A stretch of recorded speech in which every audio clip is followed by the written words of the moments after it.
चाहिए। ऐसा विचार करके वह संत उन ब्राह्मण के पास आए और पूछने लगे, कथम रोदसी विप्रत्वम काते चिंता बलीयसी बदत्वम सत्वरम मह्यम स्वस्य दुःखस्य कारणम। कथम रोदसी विप्रत्वम, अरे विप्र आप क्यों रो रहे हो? काते चिंता बलीयसी, आपको किस बात की चिंता है? बदत्वम सत्वरम मह्यम स्वस्य दुःखस्य कारणम, अपने दुख का कारण बताएं। जब उन ब्राह्मण ने उन संत की इस बात को सुना, कहने लगे, महाराज एक दुख हो तो बताएं। किम ब्रवीमि मुने दुखम पूर्व पापेन संचितम। एक दुख हो तो बताएं, मैं आपको क्या बताऊं? शायद मेरे पूर्व पाप ऐसे होंगे जिसके कारण मुझे यह दुख भोगना पड़ रहा है। क्या बात करते हो? आपको क्या दुख है? महाराज कोई कहता है मेरे घर में पितृदोष है, मेरे पितर मुझसे रुष्ट हैं क्योंकि मेरे घर में कोई संतान नहीं है। देखो महाराज, मैं घर में यदि फल ला करके रखता हूं तो वो जल्दी खराब हो जाते हैं। मैंने गौ माता रखी, वह भी बांझ हो गई, उन्होंने किसी बछड़े या बछड़ी को जन्म नहीं दिया। मैं यदि तुलसी अपने घर में लगाता हूं तो वो जल्दी सूख जाती है। शायद हमारे घर में दोष है क्योंकि हमारे घर में कोई संतान नहीं है। वह संत कहने लगे, अरे कैसी बात करते हो? मुंचा ज्ञानम प्रजारूपम बलिष्ठा कर्मणो गति विवेकम तु क्षमासाद्य त्यज संसार भाषणम। अरे संतान नहीं है तो क्या हुआ? भगवान को अपनी संतान मानो, भगवान को अपना पुत्र मानो तो कल्याण हो जाएगा। वह ब्राह्मण कहने लगे, अरे महात्मा जी कैसी बात करते हो? आप ठहरे बाबा बैरागी, आपको क्या पता पुत्र सुख क्या होता है? बोले जब बेटा पापा पापा कह करके दौड़ करके आता है ना तो मन में रसगुल्ला फूट जाता है।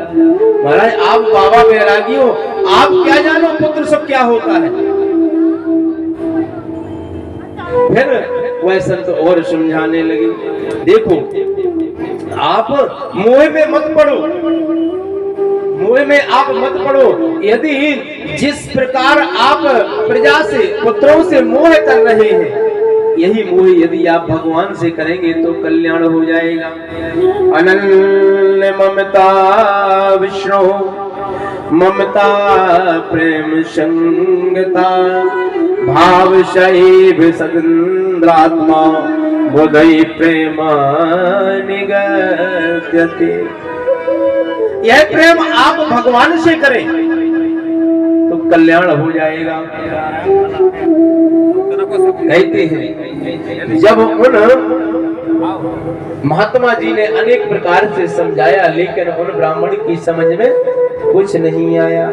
नहीं महाराज, यदि मुझे पुत्र होने का वरदान नहीं मिला तो मैं जंगल से लौट करके नहीं आऊंगा। तब वह संत कहते हैं, अरे ब्राह्मण देवता आप पुत्र की बात करते हैं तो मैं बताऊं, मैंने आपकी भाग्य रेखा पढ़ करके देख ली है। सप्त जन्म बधी तव पुत्रो नैव च नैव च। इस जन्म की क्या आप बात करते हो? सप्त जन्मों बधी तव, 7 जन्मों तक तुम्हारे किसी संतान का योग नहीं है। अब तो वह ब्राह्मण कहने लगे, महाराज मैं तो इसी जन्म में बहुत दुखी हो रहा था और आपने तो 7 जन्मों का और बता दिया और ज्यादा दुखी कर दिया। महाराज हम समझ गए जब आप हमारे 7 जन्मों का बता सकते हैं तो यह तो मुझे पुत्र होने का वरदान भी दे सकते हैं, क्योंकि संत और भगवंत में कोई अंतर नहीं होता। आप भगवान के स्वरूप हैं। आप जब मेरे 7 जन्मों का बता सकते हैं तो मुझे पुत्र होने का वरदान भी दे सकते हैं। इसलिए यदि आपने मुझे पुत्र होने का वरदान नहीं दिया तो मैं आपके सामने सिर पटक करके मर जाऊंगा और आपको हत्या लग जाएगी। अब तो उन संत ने सोचा, देखो कैसे बैठे बिठाए आफत मोल ले ली। अच्छा, पानी लेने के लिए आया था, वहीं का वहीं चला जाता, अब ये तो गले ही पड़ गए। लेकिन कहते हैं संत हृदय नवनीत समाना, संतों का हृदय मक्खन के जैसा कोमल होता है।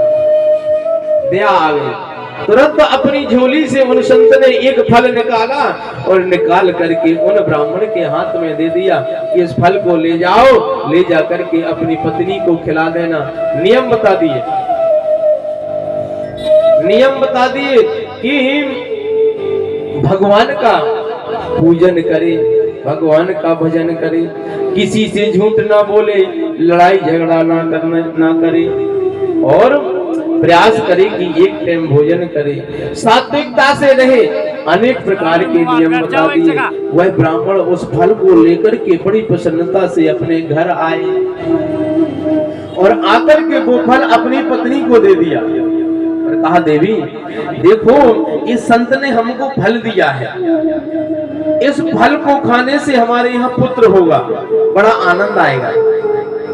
धुंधुली ने वो फल तो ले लिया, फल लेकर के विचार करने लगी। फल भक्षेण गर्भस्या गर्भेनोदर विद्धिता, यदि मैंने ये फल खा लिया तो फल खाने से मुझे गर्भ हो जाएगा और गर्भ होने से मेरा उदर बढ़ जाएगा, यानी पेट बढ़ जाएगा, और जब पेट बढ़ जाएगा तो भोजन कम होगा, और जब भोजन कम होगा तो मैं दुबली पतली कमजोर हो जाऊंगी, और जब कमजोर हो जाऊंगी तो मैं बीमार पड़ जाऊंगी, और जब बीमार पड़ जाऊंगी तो तदा में मरणम भवेत्, और मैं मर भी सकती हूँ, मैं मर भी सकती हूँ।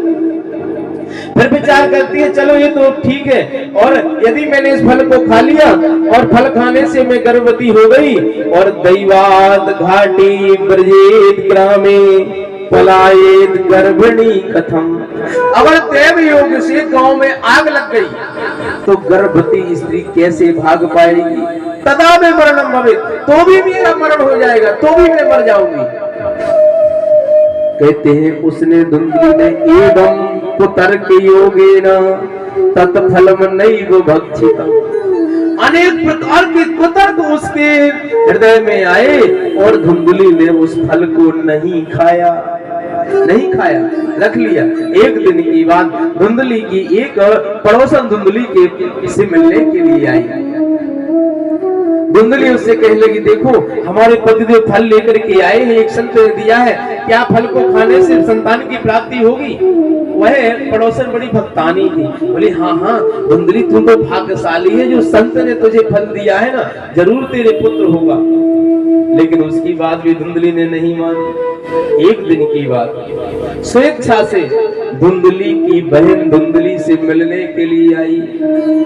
धुंधली से 20, उसका स्वभाव धुंधली से 20। धुंधली और वो दोनों बात करने लगी।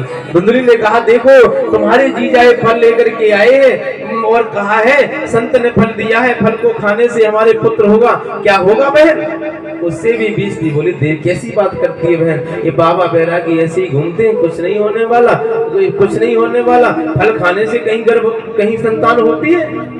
और कहने लगी, देखो मेरे यहाँ कई संतान हो गई है लेकिन धन नहीं है, तुम्हारे यहाँ धन है लेकिन संतान नहीं है। मैं अभी गर्भवती हूँ, 9 महीने बाद मेरी संतान होगी, मैं चुपके से मैं तुम्हारे यहाँ तुम्हारी सेवा के लिए रहूंगी, तुम गर्भवती होने का नाटक करना, मैं तुम्हारी सेवा के लिए रहूंगी, जब मेरी संतान हो जाएगी मैं वो संतान तुमको दे दूंगी और इसके बदले तुम मेरे पति को कुछ धन दे देना। और दोनों बहनों ने परीक्षा करने के लिए, जिस गौ माता ने कई वर्षों से बछड़े या बछड़ी को जन्म नहीं दिया था, उस गौ माता को वो फल खिला दिया। कहते हैं धीरे धीरे और समय हुआ। अब धुंधली ने गर्भवती होने का नाटक शुरू कर दिया। अपने उदर में, अपने पेट में कपड़े बांध लिए। एक दिन अपने स्वामी से बोली, स्वामी देखो मुझसे अब घर का काम नहीं होता है, तुम मेरी सेवा के लिए किसी को बुला दो। पंडित जी बोले, हाँ हाँ देवी चिंता मत करो, मैं अभी अपनी बहन को बुला देता हूँ, मैं अभी अपनी बहन को बुला देता हूँ, तुम्हारी ननद को बुला देता हूँ, वो तुम्हारी सेवा करेगी। धुंधली ने कहा सब चौपट हो जाएगा, नंदरानी को नहीं बुलाना है, नंद मैं तो अलग मैं दूर रहूंगी, वो कहीं हमारा घर सफाया ना कर दे। नंदरानी को नहीं बुलाना है, फिर किसको बुलाना है? हाँ मेरी बहन को बुला दो, वो मेरी बहुत सेवा करेगी, मेरी बहुत सेवा करेगी। बड़े सीधे साधे थे ब्राह्मण देवता, बोले ठीक है जैसी तुम्हारी इच्छा। वही धुंधली की बहन धुंधली की सेवा करने के लिए आ गई। दोनों अंतःपुर में घर में रहती, बाहर नहीं निकलती, बस वहीं से उनका काम चलने लगा। धीरे धीरे और समय व्यतीत हुआ, धीरे धीरे और समय व्यतीत हुआ। कहते हैं धुंधली ने गर्भवती होने का नाटक प्रारंभ किया। धीरे धीरे और समय हुआ। कालांतर में धुंधली की उस बहन ने एक पुत्र को जन्म दिया और वह पुत्र धुंधली की बहन ने धुंधली को दे दिया। और धुंधली ने अपने पति आत्मदेव से कहा, देखो स्वामी हमारे पुत्र हुआ है, हमारे पुत्र हुआ है। आत्मदेव जी ने जब ये सुना बहुत प्रसन्न हो गए, बहुत प्रसन्न हो गए। कहते हैं अपने पुत्र का अनेक प्रकार का उत्सव मनाया, अनेक प्रकार का उत्सव मनाया। धीरे धीरे और समय हुआ। जिस गौ माता को वो फल खिलाया था, उस गौ माता ने किसी बछड़े या बछड़ी को जन्म नहीं दिया, एक बालक को जन्म दिया।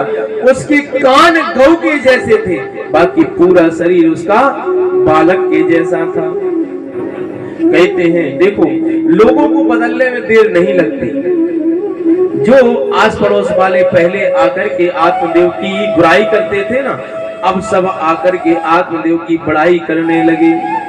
भाग्योदयो धुना जाता आत्मदेव से पश्यता।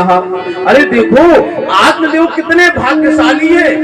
जो पहले कहती थी ना अभागी, अब वो कहने लगे कितने भाग्यशाली है, स्वयं के तो पुत्र हुआ है, गौ माता ने भी पुत्र को जन्म दिया है।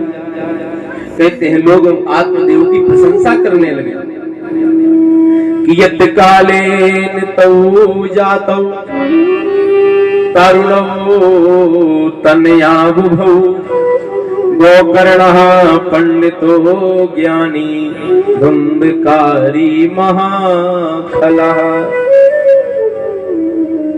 कहते हैं एक दिन आत्मदेव जी ने विचार किया, चलो मैं अपने पुत्र का नाम रख देता हूं। विचार करते हैं मेरा नाम आत्मदेव है, मैं अपने पुत्र का नाम परमात्मा देव रखूंगा।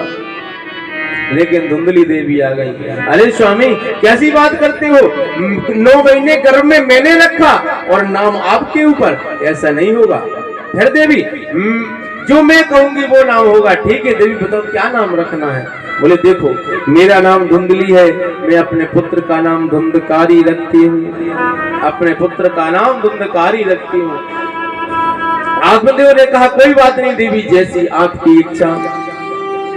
और जो गौ माता के पुत्र थे उनके गौ के जैसे कान होने के कारण उनका नाम गोकर्ण रख दिया। बोलो गोकर्ण जी महाराज की। यत् कालेन तौ जातौ तरुणौ तनया बुभौ गोकर्णः पंडित